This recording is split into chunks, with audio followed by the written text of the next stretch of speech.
Então, nós vamos dar início a mais este nosso encontro e falar de Evangelho de Jesus, de Kardec, do Espiritismo é sempre uma festa para os nossos corações, para as nossas mentes. Nós vamos, então, juntos, Mestre querido, em Teu nome reunidos, elevar nossos pequeninos corações perante o Teu, donde emanam, desde sempre, Mestre, tutelados que somos todos do Teu amor, donde emanam as vibrações de proteção, de esclarecimento, de paz e de luz por sobre todos nós, por sobre o ICEB, Mestre Jesus, continua fazendo descer por sobre o Instituto de Cultura Espírita do Brasil, o ICEB, as tuas bênçãos para a continuidade da missão que Diolindo Amorim teve brotando de seu coração, também do coração de todos os mentores, os expositores que aqui estiveram ao longo de mais de meio século para fazer vicejar a semente plantada por Diolindo Amorim,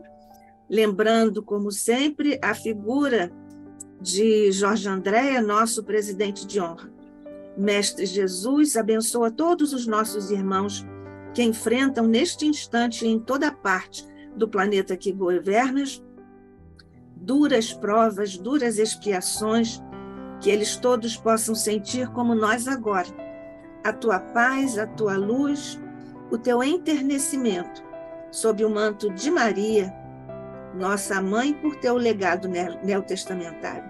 Fica conosco, Jesus, abençoa o nosso querido irmão, companheiro, amigo, João Nogueira, que comparece hoje ao ICEB para falar de seus estudos, da sensibilidade do seu coração tocado pelo teu evangelho. Fica conosco hoje e sempre, graças te damos sob o olhar de nosso Pai. Então tá, nós estamos então recebendo hoje João Nogueira, nosso querido irmão, companheiro, amigo do ICEB também. O João é empresário, é casado, é carioca, espírita desde 1994, é diretor financeiro do Centro Espírita Caminho do Senhor, nosso querido Caminho do Senhor, e também diretor financeiro da Rádio Rio de Janeiro. Seja muito bem-vindo, João Nogueira, é a primeira vez que ele comparece ao ICEB, nós estamos muito felizes com a sua presença aqui e já antecipamos momentos de sensibilidade, de enlevo e de estudo com o trabalho que você nos traz hoje, porque você está, neste semestre, apresentando uma série, Os Milagres de Jesus, e hoje você nos fala sobre a multiplicação dos pães e dos peixes por nosso amado Mestre Jesus. Somos todos ouvidos, João. Obrigado, Nádia, é um prazer. Estão me ouvindo bem? Sim. Ok. Sim. É um grande prazer estar aqui estreando no ICEB, mesmo porque é muito interessante. Eu conheço 3 filhos do professor Jorge Andréa, né? O Mário Jorge, o Luiz Augusto, e eu trabalho hoje ainda com o Roberto André. São 3 filhos do Jorge André. Nosso querido. Pois é. Muita saudosa memória e que nos trouxe grandes conhecimentos, principalmente na psicologia e, claro, na mediunidade, né? E na psiquiatria, que ele renovou a psiquiatria no mundo. Exatamente. Dando uma outra visão da psiquiatria, né? E o nosso tema... Aproveitando aqui o gancho, desculpe, João, Claro. Aproveitando, o ICEB tem uma obra maravilhosa de Jorge Andréa, que nós publicamos quando ele completou 100 anos de vida de encarnado aqui, é do outro lado da matéria, ele pode ser comprado porque é uma preciosidade, o outro lado da matéria, Espírito e Matéria, de Jorge Andréa, pelas edições ICEB.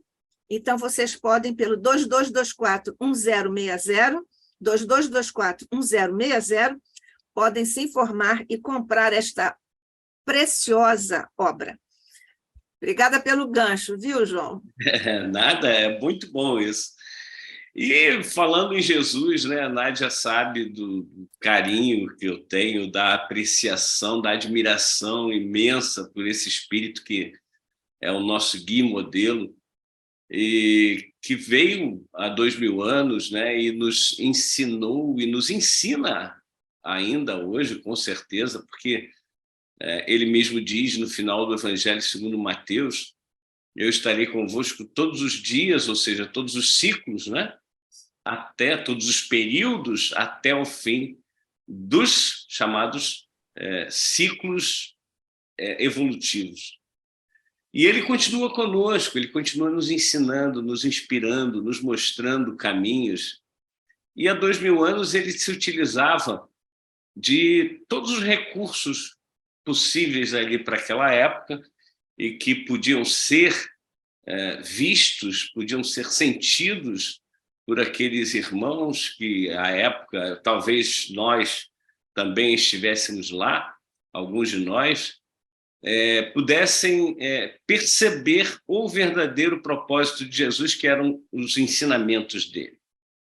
No final, todos os chamados milagres de Jesus, todas as manifestações que ele fez de mostrar algo maravilhoso, porque o milagre, a etimologia da palavra, né? Na verdade, o significado da palavra original é coisa maravilhosa, né? Algo extraordinário. Então, o que Jesus queria fazer com isso era chamar a atenção para mostrar o que verdadeiramente importava, que eram os ensinamentos dele. E que ele dizia que não, os ensinamentos que ele trazia não eram dele, mas sim daquele que o enviou, a saber, Deus. E aí no livro A Gênese, Kardec estuda muito bem esses milagres, chamados milagres de Jesus. Então a gente vai ao longo dessas 4 sextas-feiras, né?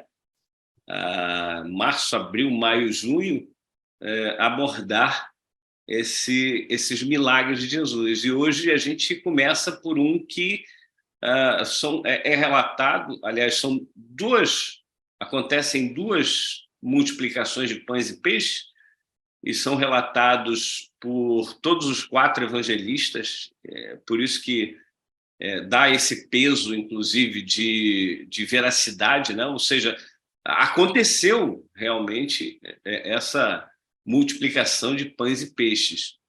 Mas como aconteceu? Por que aconteceu? Kardec, na Gênese, ele diz que podem ser 2 as alternativas e a gente não pode descartar outras. Então, a gente pode ver, por exemplo, que Jesus poderia, com a sua capacidade, o seu conhecimento, manipular os fluidos e fazer com que aqueles pães e peixes fossem materializados ali na presença daqueles irmãos. E a partir dos pães e peixes que estavam no cesto, ou não, porque a gente percebe que a doutrina espírita ela é muito clara com relação à materialização e a transporte de materiais, é que um espírito com essa capacidade, principalmente a capacidade de Jesus, né, um espírito puro por excelência, ele poderia muito bem fazer com que pães e peixes viessem de outras localidades para se materializar ali. Ou, realmente, a materialização utilizando o fluido cósmico universal, que Jesus poderia fazer essa materialização.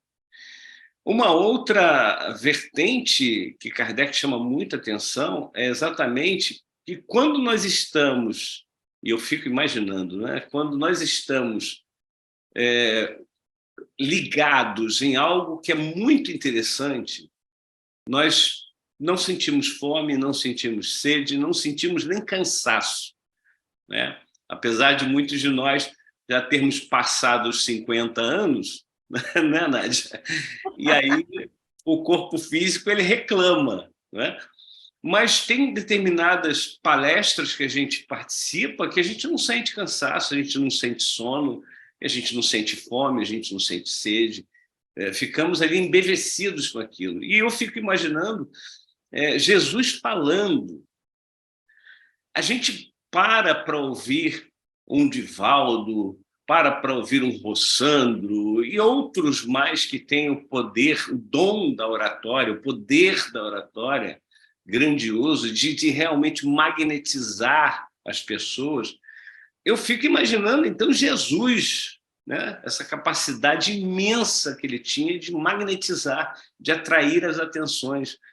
E ele falava de coisas, ele fala de coisas que tocam fundo a cada um de nós.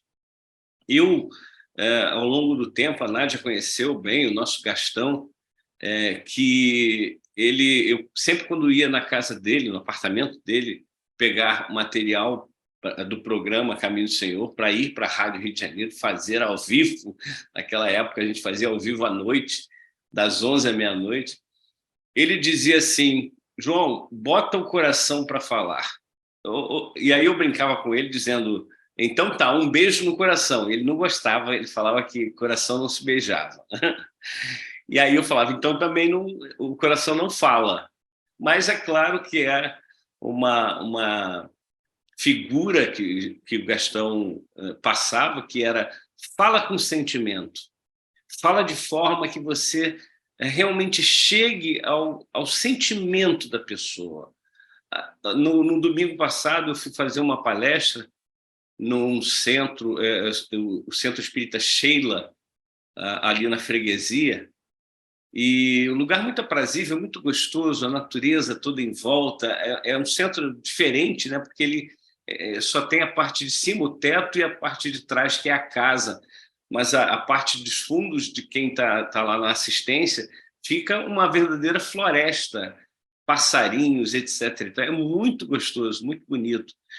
E nós falamos a respeito de cura. A Berenice Lima falou na parte da manhã e eu falei na parte da tarde. Falamos a respeito da cura segundo a visão espírita. E, ao final, eu fui chamado por uma menina que ela falou assim: João, eu quero falar com você. E ela ficou assim, primeiro, sem conseguir falar, e depois ela começou a chorar. Aí que eu abordei a cura e falei do câncer e tal, e ela falou: eu fui diagnosticada com câncer de mama, tem um mês que eu fiz a cirurgia e tal, eu estou bem, mas fez uma revolução na minha cabeça isso. E você falou com tanta ternura assim, que me tocou muito e tal. E eu me lembrei disso, eu me lembrei do Gastão falando, bota o coração para falar. E aí, claro, a gente vai e remete a Jesus. O magnetismo de Jesus, o sentimento que Jesus colocava nas palavras e transmitia, fazia com que as pessoas realmente ficassem embevecidas, ficassem ali paralisadas, não pudessem, de forma nenhuma, tirar a atenção. Tanto é que os discípulos, eles chamam a atenção de Jesus, falando: nossa, Senhor, já está tarde, essa multidão aqui está sem comer, está muitas horas, olha só, muitas horas aqui, e eles não arredam o pé. Claro, como vai arredar o pé? Alguém está falando algo que me completa, alguém está falando algo que realmente me alimenta, sacia a minha sede, sacia a minha fome, mas não a fome física, a fome do estômago, e sim a fome do saber, do conhecer, a fome de entender o porquê das dores, dos sofrimentos, entender o porquê que eu estava ali, que eu estou aqui, entender o porquê que daqui a pouco eu vou ter que levantar e vou fazer uma outra reunião de trabalho, amanhã eu vou viajar, trabalho. Por que isso? Por que eu tenho que trabalhar? Por que eu tenho filhos? Por que eu tenho um relacionamento matrimonial? Por que eu tenho os amigos? Por que eu estou com essa tarefa tão difícil que é de ser um diretor financeiro de duas instituições, principalmente da Rádio Rio de Janeiro? Então, esses porquês vão sendo explicados, e aí as pessoas realmente começam a perceber que as respostas daquilo tudo que eles precisavam, das perguntas que eles tinham por dentro, estavam sendo respondidas. Então, era muito difícil de você sequer piscar, eu acredito. Acredito que eu me lembro sempre, quando eu comecei, lá nos idos de 94, 95, que eu ia para as palestras do Divaldo na Concha da UERJ, né? E casa da nossa Nádia, e aí eu ficava ali. Segunda casa, primeiro é o FRJ. Pois é. E é uma das. E aí eu ficava ali, daqui a pouco, 2 horas se passaram e a gente não percebia. A gente seguia a viagem, porque as palestras de Divaldo, eu há muito tempo não assisto às palestras do nosso querido Divaldo, mas na época eu assistia muito. Claro, a gente mais novo tem mais tempo, né? E aí a gente ia e ficava acompanhando aquela viagem dele, né? As viagens que ele ia fazendo ao longo do tempo. A gente conseguia enxergar até as construções, o solo, as vegetações, tudo. Que o Divaldo tem essa capacidade de fazer com que a gente realmente enxergue através das palavras. E claro, Jesus muito mais, né? A gente traz assim exemplos do nosso cotidiano, e Jesus muito mais tinha essa capacidade e tem essa capacidade. E a multiplicação dos pães e peixes, numa segunda visão, que é a visão do ensinamento, da alimentação, dos ensinamentos de Jesus, nos mostram que essa multiplicação ela continua. E é muito interessante quando nós temos aí a Rádio Rio de Janeiro, a gente não pode deixar de falar na rádio, que é um instrumento de divulgação da doutrina poderosíssimo, e que essa rádio faz essa multiplicação, não de pães e peixes, mas a multiplicação dos ensinamentos, a multiplicação, né, do acolhimento, a multiplicação do amor verdadeiro de Jesus para tantas e tantas pessoas. A Nádia, antes de começarmos, ela lembrava de pessoas que moram em outros países. E amanhã, viu, Nádia, ainda bem que o nosso encontro é hoje. Eu fiquei preocupado porque semana que vem estarei na Escócia, então vou passar a semana toda trabalhando lá na empresa que eu sou representante, né? E na sexta-feira que vem, certamente, eu estarei envolvido lá no trabalho. Mas, graças a Deus, o nosso encontro é hoje. E essas pessoas que estão fora do Brasil, eu fico sempre pensando nas pessoas que não falam português, porque a divulgação hoje do espiritismo é 90, sei lá, 93, 95% em português. É claro que tem um esforço aí dos esperantistas, né? O Givanildo está sempre lá, fazendo com que a gente entenda um pouquinho mais do Esperanto, mas o Esperanto ainda não é uma língua muito falada no mundo. A língua mais falada no mundo é realmente o inglês. Para onde você vai, você fala inglês e as pessoas, quer queira, quer não, elas acabam entendendo o que você está falando, e a comunicação se dá. E eu muitas vezes pensei em fazer programa na Rádio Rio de Janeiro, alguma coisa em inglês, né, para essas pessoas que não falam português.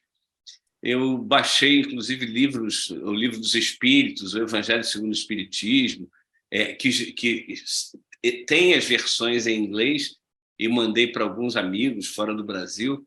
Isso é multiplicação desses chamados pães e peixes. Os pães alimentam, os peixes alimentam. O peixe, inclusive, é o símbolo do cristianismo, né? Foi instituído lá atrás como símbolo do cristianismo, porque era o cristão verdadeiro é como um peixe, que quando ele está, se for um peixe grande, né, uma baleia, ela se defende sozinha, mas os peixes pequenos fazem com que eles se aproximem, né? Eles se juntam em cardumes para parecer maior e não serem devorados pelos outros peixes. Então, por isso que o cristão, o símbolo do cristão é o peixe, mas é o peixe pequeno, porque a nossa união é que faz com que nós sejamos mais fortes e cada vez mais fortes. E vamos, então, voltando com essa questão da multiplicação dos ensinamentos de Jesus, percebendo que nós temos essa tarefa. Eu não gosto de falar missão, porque eu acho que missão é para os grandes espíritos. Nós temos tarefas, né? Eu, pelo menos, tenho tarefas. E uma das tarefas importantíssimas é exatamente essa multiplicação da doutrina espírita pelo mundo. E, como disse, eu queria muito fazer, eu quero, é um projeto ainda, fazer esse trabalho de fazer alguma coisa em inglês e mandar para as pessoas fora do Brasil, enfim, para termos essa possibilidade. Existem centros, inclusive tem um centro na Flórida, que eles têm palestras em português e em inglês, né? Então, são disponibilizadas no site deles. E isso é um trabalho maravilhoso, porque você, voltando à palavra, né, você começa a fazer essa multiplicação da doutrina espírita pelo mundo inteiro. Isso, lá estão na Flórida, lá estão nosso querido Marcelo e nossa querida Andréa Marshall. Eles fazem isso. Perfeito, é isso mesmo. E aí, como falamos, né, Nádia? É o mundo inteiro que precisa realmente ser evangelizado, ser tocado por essa mensagem de Jesus, por essa mensagem da doutrina espírita. E aí, quando você começa a abrir esse leque, né, irmãos que vão pelo Esperanto, outros que vão pelo próprio francês, que é muito interessante que tenha nascido a doutrina espírita na França, mas que hoje o que tem lá de espiritismo é tocado por brasileiros. À frente, nossa querida Cláudia Bonmartin. Pois é, quer dizer, os franceses mesmo deixaram essa preciosidade. E o que nos chega de informação da espiritualidade é que muitos daqueles franceses que abraçaram a doutrina espírita na época reencarnaram no Brasil para exatamente ter esse papel importantíssimo de, a partir do Brasil, a partir principalmente da obra do nosso querido e saudoso Chico Xavier, fizesse essa multiplicação dos ensinamentos. Então, essa é a visão que a gente tem daquela multiplicação, das duas multiplicações de pães e peixes. E um detalhe interessante é que depois de se alimentarem, aquelas pessoas todas, sobraram pães e peixes no cesto. Muitos pães e peixes sobraram no cesto. E aí você fica pensando assim, tá, os ensinamentos que foram ministrados por Jesus e o alimento, tanto físico quanto o alimento de conhecimento, o alimento espiritual, foram passados para aquele grupo que estava ali presente. Mas sobraram alimentos. Se sobraram alimentos, claro, Jesus não permitiu que estragassem os alimentos. Então, aqueles alimentos, depois que terminou aquele encontro com as pessoas, os alimentos foram distribuídos provavelmente por aquelas pessoas para que levassem para outras pessoas, quer dentro de casa, quer no meio do caminho, quer nas cidades para onde elas iriam. Então, essa visão da multiplicação que ela vai crescendo, é um crescente grandioso, e a gente percebe isso principalmente nas palavras do nosso Emmanuel, que diz que a maior caridade que nós podemos fazer para com a doutrina espírita é a sua divulgação. E essa é a divulgação que a gente precisa fazer com a doutrina espírita para que realmente a multiplicação dos ensinamentos ocorra e cada vez mais. Existem pessoas que aproveitam esses alimentos. Existem pessoas que vão desdenhar desses alimentos. existem ainda as pessoas que aproveitam em parte esses ensinamentos. E eu me lembro da parábola do semeador, quando Jesus diz que o semeador saiu a semear e atirou as sementes para todos os lados. E aí, quando você vai para um curso, por exemplo, de agronomia, é um contrassenso total isso, porque ninguém, ao semear, sai atirando as sementes a esmo. É preparado o solo, é adubado o solo, aram o solo para aerar aquele solo. Depois as sementes são colocadas em determinadas distâncias umas das outras. Depois são cuidadas aquelas sementes para que elas possam realmente germinar e crescer. Então, por que Jesus fala que o semeador saiu a semear a esmo? Porque essas sementes não são sementes físicas de trigo, de milho, nada disso. Essas são sementes de conhecimento, sementes de ensinamentos. São os ensinamentos que Jesus nos trouxe, que são jogados para tudo quanto é lado. Algumas sementes vão cair à beira do caminho, como diz a parábola, e vêm os pássaros e comem, porque é aquela pessoa que ouve falar na doutrina espírita, mas não dá importância. Ah, tá, tudo bem, existe espiritismo, tá, tem até aquela confusão, né? Qual é a linha que você segue do espiritismo? Ah, é a branca? É de mesa? Eu digo a linha de Kardec, que é a única que existe do espiritismo, né? Mas as pessoas não entendem, porque não se aprofundam. Elas realmente ouvem falar, mas não querem saber, passam direto. A segunda semente caiu no meio das pedras, e aí ali não tinha terra suficiente, ela até brotou, a semente brotou, mas como não tinha terra suficiente, morreu ali mesmo. São aquelas pessoas que recebem os ensinamentos e elas gostam dos ensinamentos, acham bonito, mas pensam assim, não, isso não é para mim, não, isso é para os outros. Não é para mim, definitivamente. Eu não quero me aprofundar, eu não quero me envolver, porque isso é responsabilidade, e tem aquela velha responsabilidade, né? Tem uma amiga minha que fala assim, quisera eu não conhecesse a doutrina, agora eu tenho a responsabilidade de aplicá-la na minha vida. E é assim mesmo, né? E as pessoas, então, não querem responsabilidade e vão tocar a vida delas, acham a doutrina bonita, mas vão tocar a vida delas, não têm raízes, não fincam raízes na terra.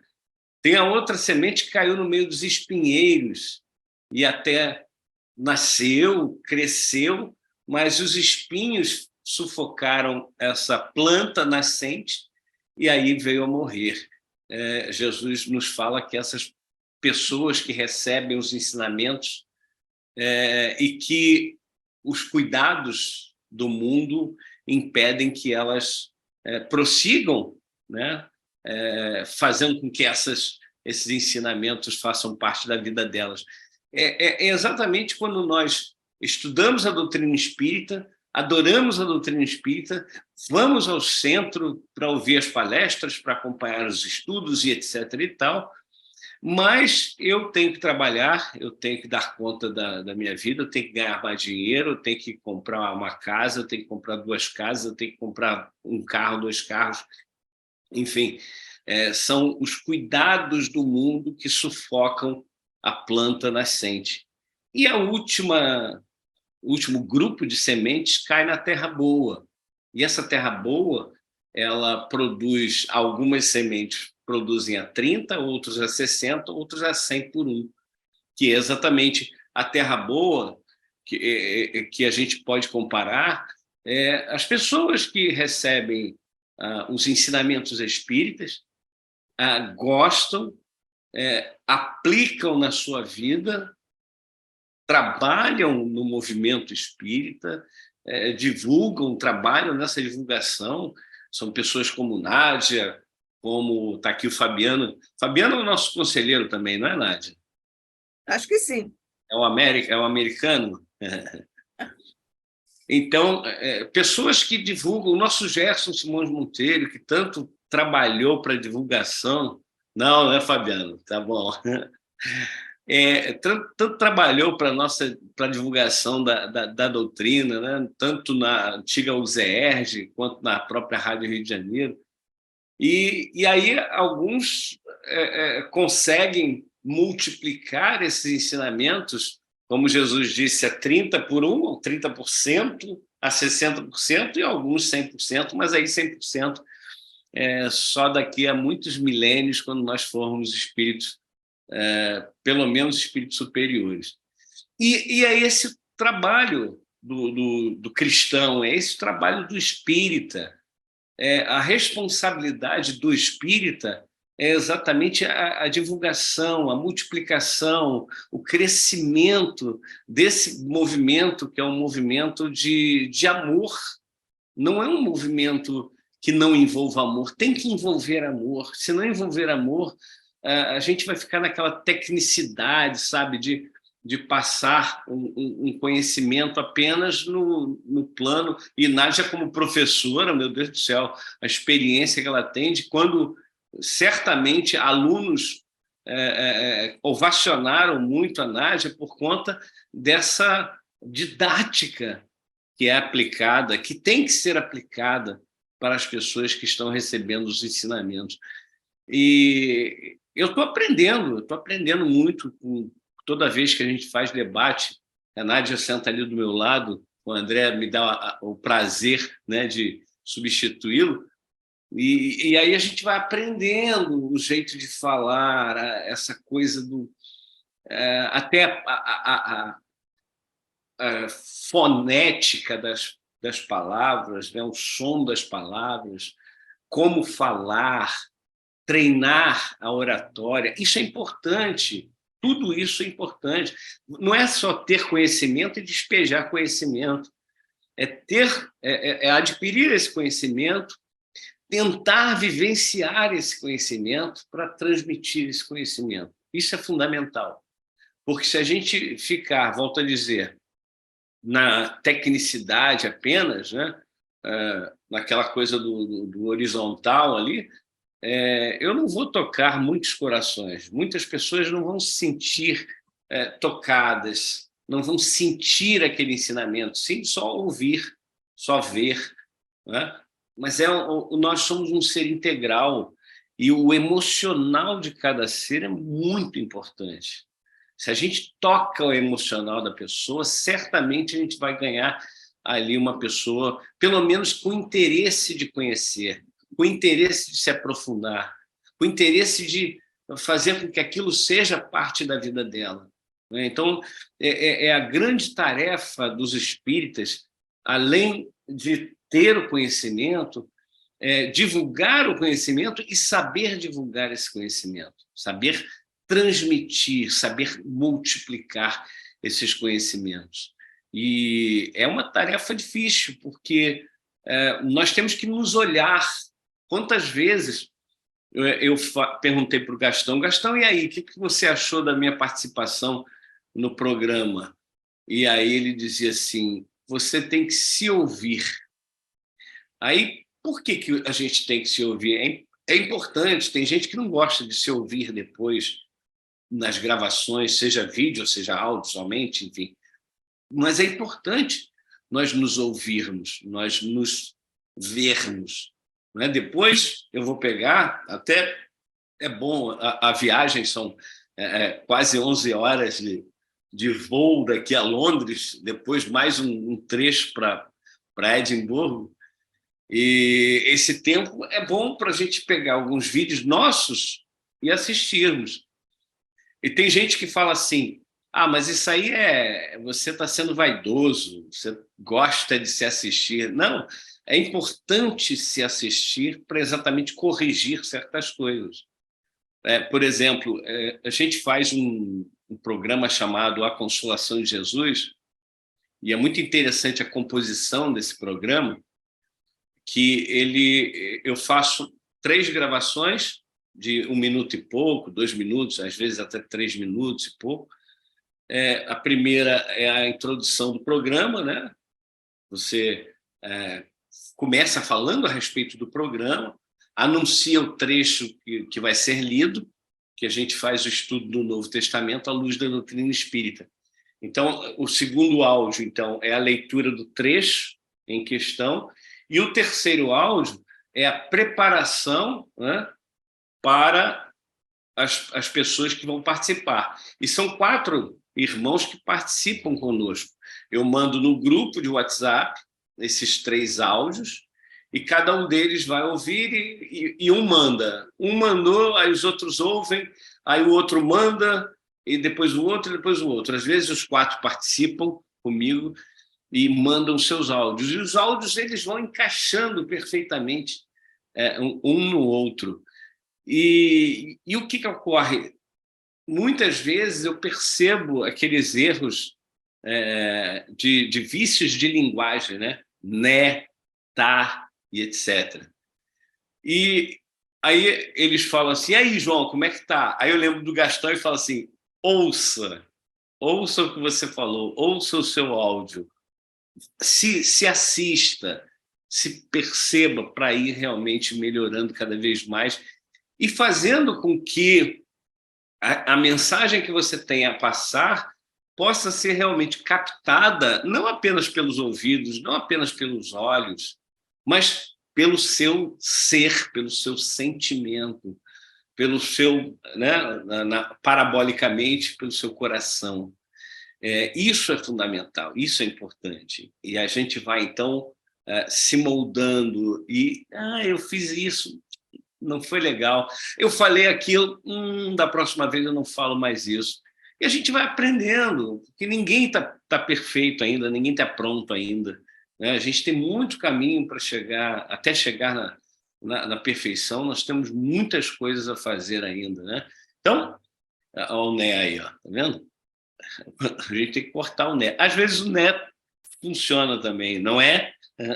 Mas temos que saber quando aplicar essas palavras, todas as suas palavras. Então, é um conjunto de técnicas, né, que a gente vai elaborando, nós mesmos vamos elaborando e vamos, então, fazendo cada vez mais a nossa comunicação seja boa. Eu sou muito crítico a mim mesmo. Ao mesmo tempo que eu estou aqui falando com vocês, eu estou me observando, está aqui o meu vídeo, e eu estou assim, será que a minha comunicação está clara? Será que o que eu quero passar está sendo passado realmente ou não? Isso aí eu não sei, eu não vou saber. Cada um de vocês vai saber, cada um dos que vão assistir depois a este vídeo que vão saber. Mas certamente na minha percepção, eu preciso ir melhorando, ir aumentando essa minha capacidade de transmitir e de transmitir corretamente e de transmitir com sentimento tudo aquilo que a gente vem aprendendo. Bom, esse é o recadinho, né, que eu gostaria de passar para vocês. Agora, eu acho que a gente poderia conversar um pouco, né? Se vocês tiverem perguntas, podem perguntar para a Nádia, não para mim. E se tiverem colocações, né, porque às vezes as pessoas lembram de alguma outra característica dessa passagem que a gente acaba não abordando. Pois é, nós estamos agradecendo aqui a participação, o início da participação do João Nogueira aqui conosco, e nós vamos, inicialmente, eu preciso contar a vocês sobre a memória prodigiosa do João. Você cita uma passagem de Jesus, ele diz, isso está em Marcos, isso está em Lucas, etc. e tal, e diz capítulo e versículo, etc. Ao longo nossos outros encontros, ele certamente vai nos dar exemplos dessa prodigiosa memória. Mas a esse respeito, João, você nos falou sobre o conceito geral de multiplicação, não só pela matemática, que não se aplica às questões que não são mensuráveis, porque nós usamos a matemática para as coisas mensuráveis, que nós podemos medir, podemos traduzir em tantos por cento. Não é exatamente o caso nós tentamos, aí João mencionou no caso do semeador, não é? Em que há uma expectativa de divulgação ou de receptividade da mensagem, mas efetivamente nós temos, inclusive na área da educação, nós temos a distinção conceitual entre o que é medida e o que é avaliação, né? A medida é todo aquele comportamento que você pode mensurar quando, por exemplo, você corrige os trabalhos dos seus alunos e você pode dizer acertou ou não acertou. Ponto. Não há nenhuma discussão. A avaliação é quando ele escreve sobre alguma coisa e você tem, certamente, pelos critérios científicos da área da avaliação, você tem recursos para mensurar ali determinadas instâncias da produção literária e você tem a avaliação. Mas não é assim com essa precisão da matemática.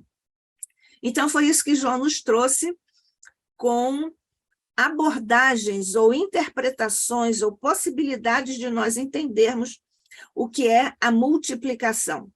Do ponto de vista físico, inclusive, ele citou que as multiplicações ocorreram 2 vezes cada um, então são 4 eventos de Cristo multiplicando coisas, o que é, às vezes até do ponto de vista humano de determinados irmãos que gostam muito das coisas materiais, que maravilha, multiplicar coisas, mas trata-se mais uma vez de coisas intangíveis, de coisas que estão na esfera do psiquismo humano, na expectativa divina de cada um de nós ser receptivo ou tornar-se receptivo a uma mensagem desse teor, porque precisamos estar preparados, e João mencionou isso, o preparo do solo, com os engenheiros agrônomos, mas também, talvez até principalmente,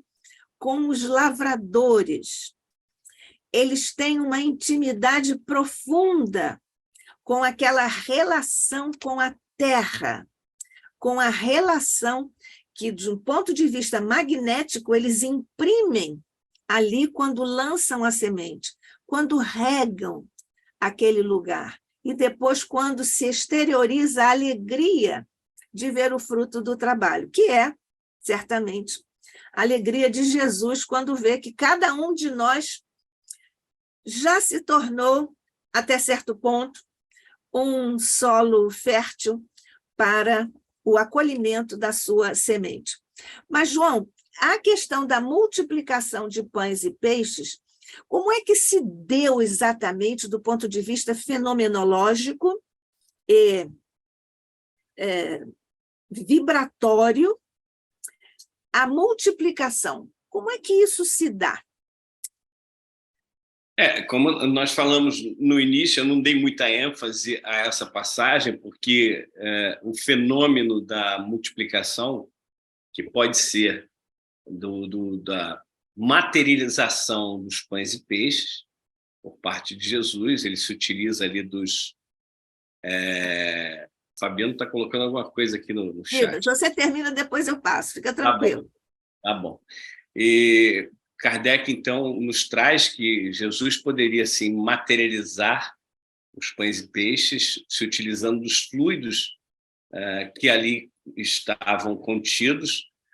Você imagina, no meio de uma multidão, a quantidade de ectoplasma, que é o fluido utilizado para fazer essas materializações, como acontece lá no Lar de Frei Luís, com o próprio Frei Luís e diversas outras materializações de espíritos, mas nesse caso eram materializações concretas, ou seja, depois não desvanecia.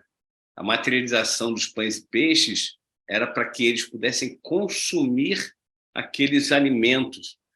Então, na minha opinião, é muito mais próprio que aquilo tenha sido um transporte do que uma materialização através do ectoplasma. Então, provavelmente o que Jesus fez foi desmaterializar o pão em determinado local e trazer para ali e rematerializar aqueles pães. O peixe é a mesma coisa, sem fazer com que os peixes perdessem a vida imediatamente, né? Então, e vibracional, você cita vibracional, Nádia, existe uma diferença imensa entre nós e Jesus na capacidade de gerar as coisas, né? de criar as coisas. Nós ainda não sabemos, a gente vai abordar aqui depois aquela passagem que Jesus caminha sobre as águas. Nós não sabemos como isso se dá.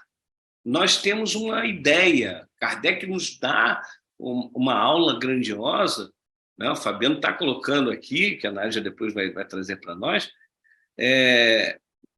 a parte técnica que Kardec nos traz é muito lógica, né? Os espíritos superiores nos trazem esses conhecimentos de forma muito lógica, mas nós ainda não temos a capacidade de fazer, né? Eu digo nós na generalidade dos seres humanos. Eu, por exemplo, não tenho capacidade de fazer a multiplicação, eu não sei quais são os mecanismos, mas Jesus o sabe, é óbvio, quais são os mecanismos utilizados tanto para a materialização a partir do ectoplasma, tanto para o transporte.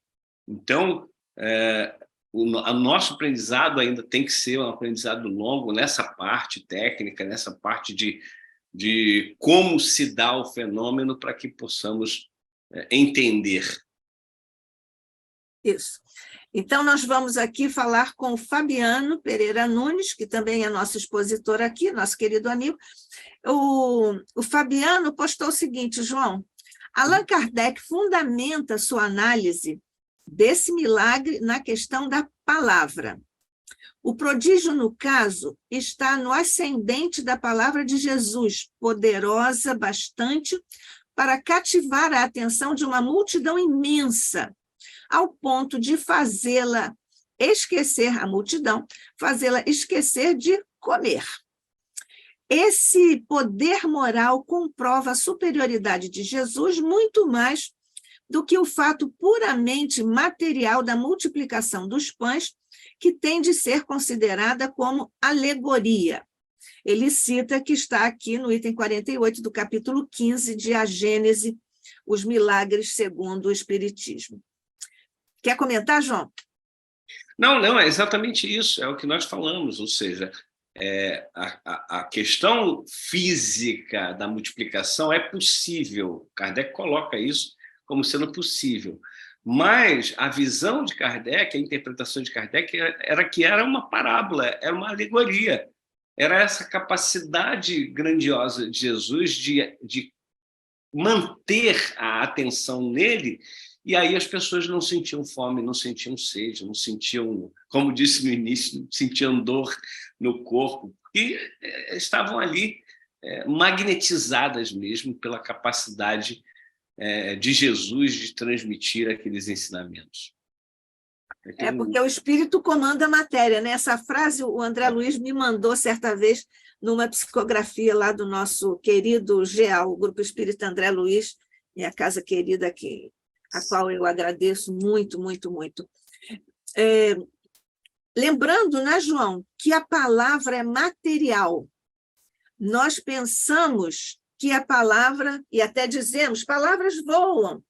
Não, elas podem até voar assim para a nossa interpretação, para a nossa percepção, mas a palavra é material, ela vai carregada de vibração de quem fala, porque nós todos exudamos os fluidos de que somos portadores, e então, quando nós falamos, nós enviamos os fluidos que nos são próprios. Se eles são benfazejos ou com a intenção do bem da palavra e tudo mais, nós fazemos bem aos outros, o clima, a psicosfera do ambiente fica positiva, e se o inverso acontece, também o inverso na psicosfera. Então, quer fazer mais algum comentário ou seguimos? Não, é importante isso. Essa colocação da Nádia é fundamental para que nós possamos perceber esse magnetismo. Veja que eu falei desde o início em magnetismo. Kardec foi um grande, aliás, o Hippolyte, né, foi um grande estudioso do mesmerismo, que é exatamente o estudo do magnetismo animal. E o Hippolyte, inclusive, no início, quando apresentaram para ele os fenômenos das mesas girantes e dançantes, ele falou: isso aí é explicado pelo materialismo, pelo Mesmerismo. mesmerismo, magnetismo, enfim. E ele só se sentiu atraído verdadeiramente para acompanhar os fenômenos que estavam acontecendo quando o amigo dele falou assim: olha, agora as mesas não estão só dançando, elas estão respondendo a perguntas. Então, Kardec passa, ele fala assim: agora isso aí não é magnetismo, isso aí é uma outra coisa, porque uma mesa ser movimentada, tudo bem, agora ter cérebro não dá, né? Então, o nosso a nossa carga de emoção, é por isso que eu lembrei do Gastão, né? Bota o coração para falar, ou seja, fala com sentimento. A carga emocional que a gente dá, ela é carregada com esse magnetismo. Com fluidos. Hã? Com fluidos. Exato, é uma força que é exercida ali pelas pessoas. Quando Jesus curava, ele emitia esses fluidos, ele mandava esses fluidos, eram fluidos ali libertadores da condição do Lázaro, que estava numa condição de catalepsia ou letargia, enfim, afastado do corpo físico, e que os fluidos que Jesus enviou fizeram com que ele, essa condição de letargia, de catalepsia, cessasse e ele pudesse voltar para o corpo físico. Então, é toda uma questão de, volto a dizer, a gente não sabe exatamente como se processa. Nós temos um conhecimento que a doutrina espírita nos traz, maravilhoso, mas será que eu sei fazer? É essa pergunta grande que eu vivo me fazendo. Será que eu sei fazer esse tipo de magnetismo? E a gente vai treinando, porque a gente quer fazer isso, a gente quer fazer com que as pessoas fiquem conectadas em nós, quer fazer com que as pessoas realmente sintam a mensagem, não só ouçam, como eu disse, não só ouçam ou vejam, mas que sintam a mensagem através desse envolvimento. Agora, o Fabiano botou também o item 51, Nádia. Colocou, eu sei, ele está aqui completando a contribuição dele. Ele diz: na primeira passagem, lembrando o fato precedentemente operado, que nós já estamos comentando, Jesus dá claramente a entender que não se tratara de pães materiais, pois, a não ser assim, careceria de objeto a comparação por ele estabelecida com o fermento dos fariseus. Ainda não compreendeis, diz ele, e não vos recordais de que 5 pães bastaram para 5.000 pessoas e que 2 pães foram bastantes para quase 1.000? 4.000. 4.000? Como não compreendestes que não era de pão que eu vos falava, quando vos dizia que vos preservasseis do fermento dos fariseus? É sempre a história dos fariseus conosco. Esse confronto nenhuma razão de ser teria na hipótese de uma multiplicação material. O fato fora de si mesmo muito extraordinário para ter impressionado fortemente a imaginação dos discípulos, que, entretanto, pareciam não mais lembrar-se dele. O Fabiano aqui, evidentemente, cuidadosamente, como nós sempre fazemos, cita a fonte, que é no capítulo 15 de A Gênese e os Milagres segundo o Espiritismo. Na multiplicação dos pães, o pão do céu. Exato. Jesus, ele traz a questão do fermento dos fariseus, porque essa passagem também é muito, muito interessante. Aliás, eu vivo dizendo que essa passagem é muito interessante, aquela também, aquela outra também, todas são interessantes. Porque o fermento dos fariseus, o fermento é algo colocado, é uma substância colocada numa massa para fazer com que essa massa cresça, né? E o fermento dos fariseus era exatamente algo negativo. Jesus estava fazendo com que os discípulos se preservassem dessas ideias que cresciam, que eram ideias negativas que os fariseus traziam. Os fariseus, eles não queriam saber de reforma íntima. Tanto é que Jesus diz: atam fardos pesados nas costas de seus discípulos, mas nem com o dedinho mínimo querem tocar. Então, Jesus ali, ele queria que os discípulos fizessem uma divisão entre os ensinamentos judaicos, que são ensinamentos maravilhosos, e as práticas do povo, que era principalmente os fariseus e saduceus, que eram os chamados doutores da lei à época. Então, guardai-vos do fermento dos fariseus. Jesus, então, se refere a isso para mostrar que não eram pães físicos, nem peixes físicos que ele fez, que ele multiplicou, mas sim os ensinamentos dele, que tinham que ser multiplicados, tinham que ser implementados ali na sociedade, guardando-se dos ensinamentos falsos dos fariseus. Antes de eu passar aqui a pergunta do Fabiano, eu vou lembrar que, na verdade, essas possibilidades que você citou de materialização do fenômeno de transporte, isso já é possível, isso é possível e está consagrado, por exemplo, em várias experiências, vários fenômenos produzidos em algumas casas espíritas.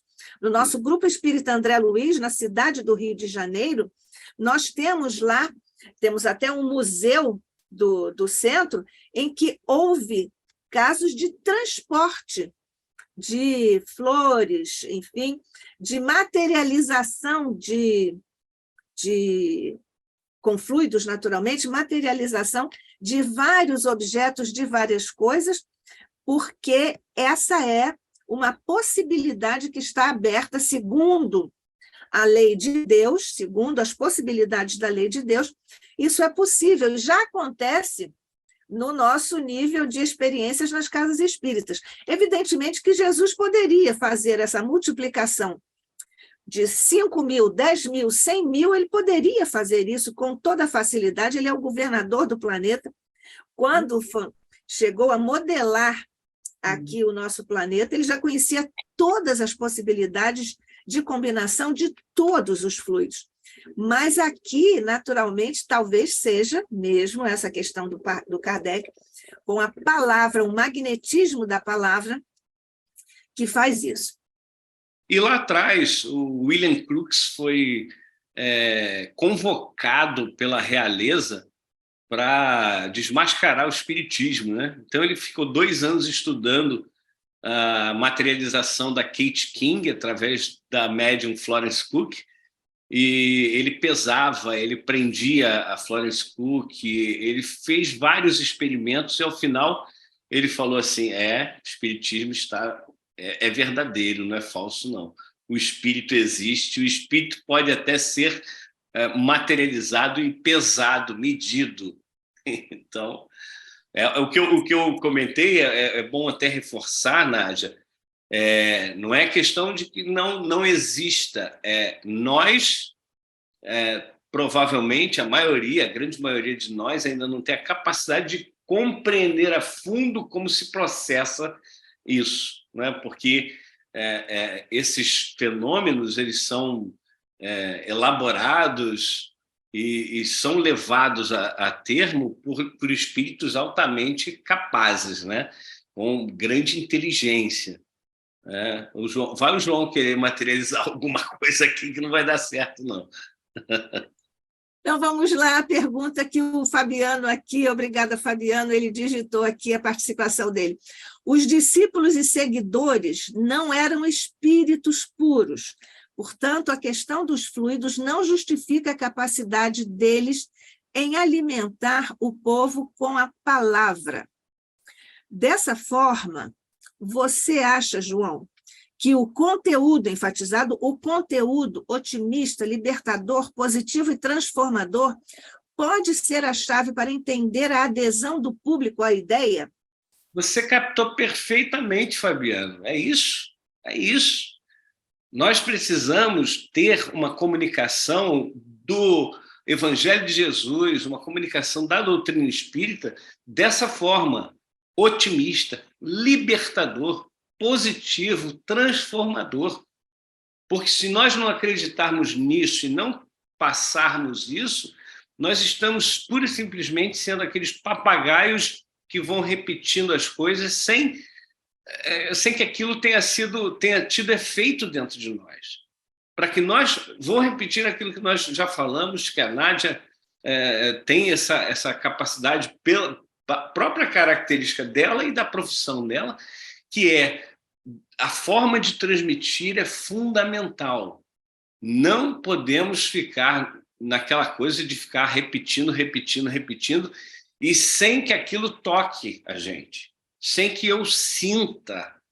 Quantas e quantas vezes, Nádia, a gente se emociona fazendo os programas porque isso toca a gente, e tem que tocar.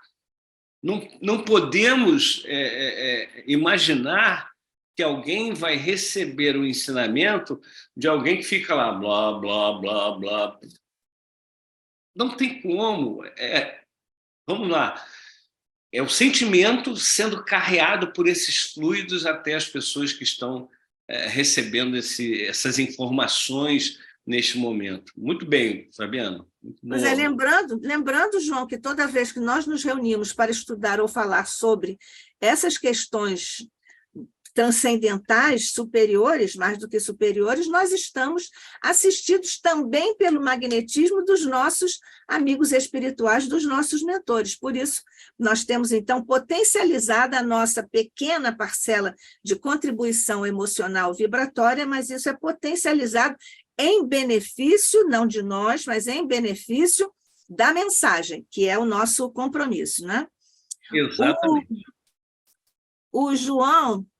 Aqui é novamente o Fabiano. Nosso querido João Nogueira poderia comentar a Gênese, os milagres segundo o Espiritismo, capítulo 15, os milagres do Evangelho, bodas de Caná. Entre duas hipóteses, cita aqui o Fabiano, entre duas hipóteses, deve preferir a mais racional, e os espíritas não são tão crédulos que por toda parte vejam manifestações, nem tão absolutos em suas opiniões, que pretendam explicar tudo por meio dos fluidos. Essa é uma questão, um reparo interpretativo que ele faz aqui, não propriamente um reparo, mas uma observação interpretativa. Olha só, eu estou procurando aqui, Nádia, porque não é entre os temas que nós vamos abordar mais na frente. Não é. Mas eu fui olhar aqui exatamente para ver se estavam dentro dos temas que nós vamos abordar. Não, mas as bodas de Canaã é muito interessante porque ele se refere a um, entre aspas, milagre que Jesus teria feito ao transformar água em vinho. E muitas pessoas, elas dizem o seguinte: não, Jesus não iria fazer isso porque era transformar água, uma bebida saudável, em vinho, uma bebida alcoólica que embriaga. Gente, a gente tem que separar as coisas. A gente não pode ficar presos a esse tipo de preconceito. O vinho é uma bebida que, claro, como tudo, se for consumido de uma forma correta, equilibrada, ela inclusive é benéfica, já provada por vários cientistas ao longo do mundo e ao longo dos tempos. O vinho é uma bebida altamente saudável. Agora, é óbvio, como dizia Kardec, o mal não está no uso, e sim no abuso de tudo. Jesus poderia transformar a água em vinho? Poderia. Mas o que se acredita é que ele não fez essa transformação da água no vinho.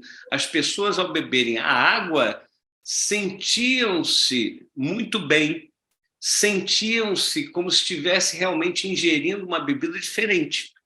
Então, o que tinha ali, vejam, isso são hipóteses, como aqui o Fabiano coloca, hipóteses. A gente está trabalhando sempre na hipotética e não na certeza absoluta. Nós não sabemos. Poderia Jesus ter transformado a água em vinho? Sim.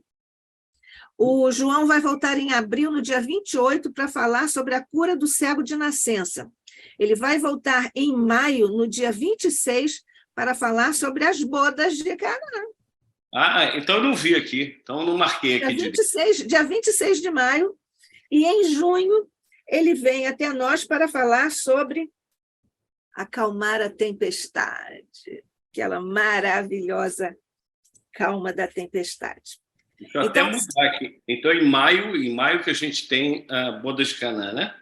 Isso, em maio você tem, no dia 26. Tá ótimo. Não tinha feito aqui. Bom, mas enfim, o Fabiano, eu acho que a gente tem aí, não só nas bodas de Caná, como Nádia lembrou, a gente vai abordar no dia 26 de maio, mais especificamente, mas em todos esses chamados milagres, Kardec coloca como uma possibilidade, há uma possibilidade material de se fazer, mas a gente precisa entender o sentido mais profundo. Toda a parábola de Jesus, nos diz o Berto Roden, que ela tem o símbolo material, ou seja, quando Jesus vem com a parábola da rede, a rede e os peixes são um símbolo material. Quando ele fala da pérola, é um símbolo material. Quando fala do fermento, é um símbolo material. Mas nós precisamos do símbolo material extrair o simbolizado espiritual. Nós somos espíritos e a gente ainda fica muito preso à questão material, né? Nós ainda ficamos presos à questão material e esquecemos que nós somos espíritos, que nós precisamos evoluir moralmente, nos tornarmos seres éticos, ou seja, aplicar a moral cristã, a moral espírita em nossa vida, para nos tornarmos seres éticos. E aí, com isso, crescermos e nos desmaterializarmos.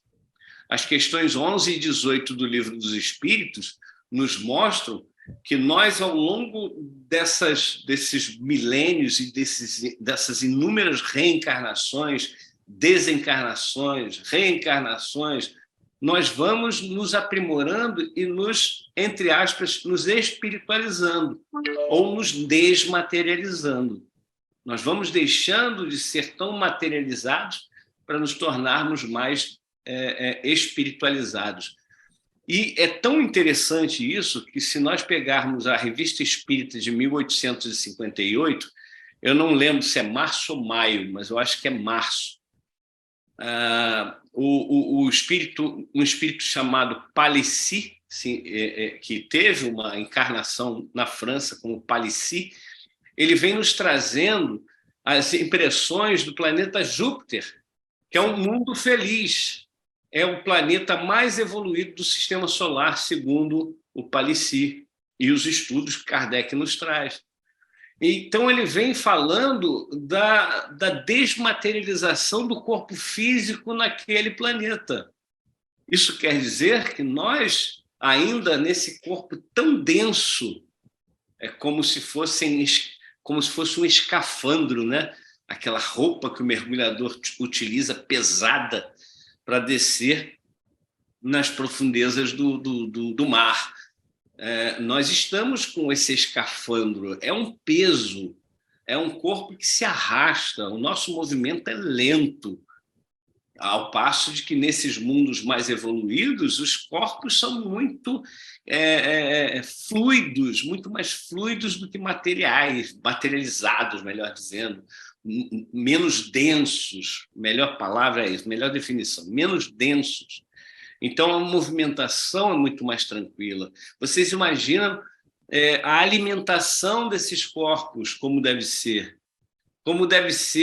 a questão das necessidades fisiológicas desses corpos, como deve ser a captação por parte desses espíritos encarnados lá dos ensinamentos muito mais eficazes. Então, a gente ainda tem muita dificuldade, porque a gente ainda está muito materializado. Precisamos nos desmaterializar, precisamos ser mais espíritos e menos corpos. Não é isso, Nádia? Ok, é isso mesmo. Você tem mais alguma coisa a dizer? Nós não temos nenhuma outra participação. Somente que, por favor, divulguem a nossa doutrina espírita e divulguem a Rádio Rio de Janeiro também, né? Porque, como disse, é um instrumento muito importante para a divulgação do Evangelho de Jesus e da doutrina espírita. E vamos cada vez mais nos irmanando, né? Exatamente. Somos irmãos e a gente precisa cada vez mais estreitar esses laços. Em breve, se Deus quiser, fazemos presencial, né? Se Deus quiser, se Deus quiser. E vamos também divulgar o ICEB, viu? O ICEB precisa muito, inclusive pela Rádio Rio de Janeiro. Vamos divulgar o ICEB de uma forma sistemática. Então, agradecendo neste instante, o ICEB agradece a presença, a contribuição, o estudo de nosso querido irmão, nosso amigo do ICEB, João Nogueira, que esteve conosco hoje para falar dos milagres de Jesus, que é uma série que ele está fazendo aqui no ICEB, hoje sobre a multiplicação de pães e peixes. O nosso agradecimento, João, pela sua sensibilidade, pela sua presença, pela sua disponibilidade. O ICEB agradece e espera pelos nossos novos encontros já programados.